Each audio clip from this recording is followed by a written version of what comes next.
Hello and welcome back to your own YouTube channel. It's for Hindi 1 to 1. जानबूझकर कोई भी काम करने के लिए आप इन सारे स्टेटमेंट्स को कैसे ट्रांसलेट करेंगे, आइए वो देखते हैं। साथ ही देखेंगे कि इन सारे स्टेटमेंट्स को आप फटाफट से कैसे कर सकते हैं इंग्लिश में ट्रांसलेट। अल्टीमेटली आइडिया यही है, गोल यही है कि आपकी इंग्लिश भी हो पाए बेहतर। लेकिन वीडियो शुरू करने से पहले चैनल को सब्सक्राइब करना, वीडियो को लाइक करना और अपने दोस्तों के साथ शेयर करना मत भूलिएगा। कमेंट में क्या लिखना है मैं थोड़ी देर में बताता हूँ, और अगर कुछ ना भी लिखने का दिल करे, जैसा मैं हमेशा कहता हूँ, तो लिखिए आई वॉन्ट मोर। आइए करते हैं शुरुआत। उसने ये गलती जानबूझकर की। उसने यह गलती की, देखिए इसमें एक मिस्टेक भी करते हैं कई बार लोग। तो पहले इसका ट्रांसलेशन देखते हैं। उसने एक गलती की, ही डिड अ मिस्टेक, और यही गलती है। Mistake is not did. Mistake के साथ आप कभी भी डिड का इस्तेमाल नहीं करते, आप कहेंगे ही मेड अ मिस्टेक। उसने एक गलती की, लेकिन यहाँ पर कहा जा रहा है उसने यह गलती की। सो ही मेड दिस मिस्टेक, और फिर जानबूझकर के लिए आप या तो इस एडवर्ब का इस्तेमाल कीजिए, इंटेंशनली, या तो कहिए इंटेंशनली। लेकिन इसके बदले एक फ्रेज दे रहा हूं मैं आप लोगों को, ऑन पर्पस।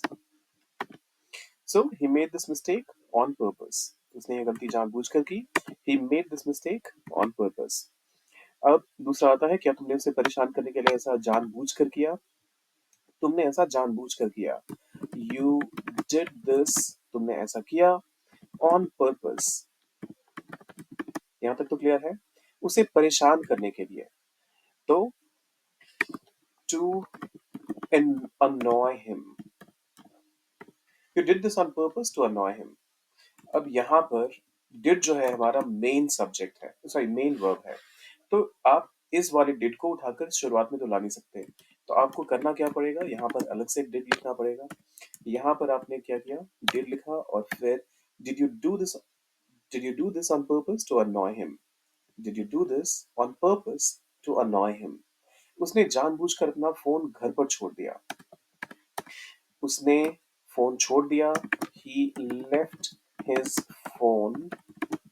कहाँ छोड़ दिया, घर पर, at home, at home। और जानबूझकर के लिए आप कहिए on purpose। सिंपल है ना? उसने छोड़ा, he left, अपना फोन, his phone, अपने मतलब घर पर, at home, और जानबूझकर on purpose। वह जानबूझकर उस विषय से बच रहा है।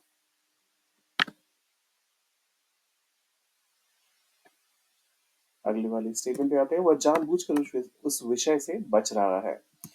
देखिए विषय से, किसी भी सब्जेक्ट से बचने के लिए, अब कहने का मतलब तो यही है कि वो अवॉइड कर रहा है उस चीज को, वो उस डिस्कशन में नहीं पढ़ना चाहता, या फिर इस बारे में कोई बात नहीं करना चाहता।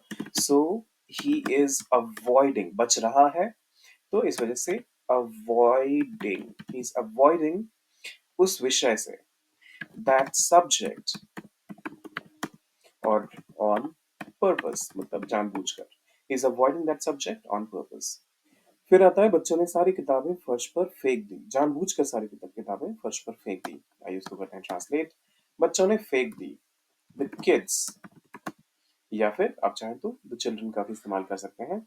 फेंक दी, फेंकने के लिए आप थ्रो का इस्तेमाल करते हैं, लेकिन यहाँ फेंकने का काम हो चुका है, तो आप थ्रू का इस्तेमाल कीजिए, THREW। So the kids through सारी किताबें, ऑल द बुक्स, फर्श पर, ऑन द फ्लोर, और जानबूझकर ऑन पर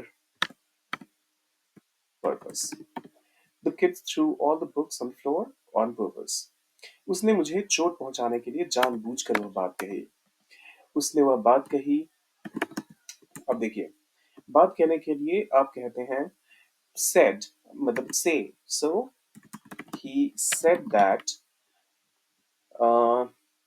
on purpose। उसने ये बात जानबूझकर कही। So he said that on purpose, और मुझे चोट पहुंचाने के लिए। देखिए यहाँ पर कोई बात कह के चोट पहुंचाने का मतलब किसी को दुखी करना है, तो ऐसे में आप हर्ट का इस्तेमाल करते हैं। So he said that on purpose to hurt me. अब ये भी ध्यान रखिएगा, जब आप ये वाला हर्ट, जो दिल वाला हार्ट होता है, जब इसका प्रोनाउंसिएशन करते हैं तो इसको हार्ट बोलिए, हार्ट। और ये वाला जो है चोट लगने वाला हर्ट, या फिर किसी तरह का दुख पहुंचाने वाला हर्ट, तो उस केस में आप हर्ट का इस्तेमाल करते हैं, हर्ट का प्रोनाउंसिएशन करते हैं। तो इस चीज़ का भी ध्यान रखिएगा। अगर आप दिल के मामले की बात कर रहे हैं तो हार्ट, चोट लगने के लिए हर्ट। क्या तुमने लाइट जानबूझकर बंद की थी? तुमने लाइट बंद की थी। You switched off the lights जानबूझकर, ऑन पर्पस। अब यहाँ पर है क्या तुमने ऐसा जानबूझ के किया था, सो डिड यू, और फिर यहाँ पर स्विच ऑफ के बदले कीजिए switch off. Did you switch off the light on purpose? Did you switch off the lights on purpose? उसने जानबूझकर उस ईमेल का जवाब नहीं दिया। उसने जवाब नहीं दिया, तो जवाब देने के लिए आप रिस्पॉन्ड या रिप्लाई का इस्तेमाल करते हैं। He did not respond to that email. उसने जवाब नहीं दिया उस ईमेल का, और क्यों नहीं दिया? जानबूझकर नहीं दिया, so on purpose.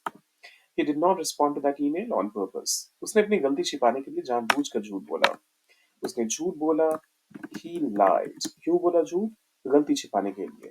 To hide his mistake. He lied to hide his mistake. और अब इसमें ऑन पर्पस का इस्तेमाल कहाँ पर होगा? He lied, और उसने जो झूठ बोला वो ऑन पर्पस था, या फिर जो गलती छुपानी थी वो ऑन पर्पस था? झूठ बोलने का काम जो था वो ऑन पर्पस था, तो ऑन पर्पस को हम यहाँ प्लेस करते हैं। So he lied on purpose to hide his mistake. आखिरी वाला सेंटेंस आप लोगों के लिए है, वह जानबूझकर मेरे रास्ते में खड़ा हो गया। खड़े होने के लिए आप स्टैंड का इस्तेमाल करते हैं, पास्ट टेंस उसका हो जाता है स्टूड। तो वह मेरे रास्ते में खड़ा हो गया, उसके लिए क्या होगी इंग्लिश? और उसके बाद जानबूझकर भी ऐड करना है आपको।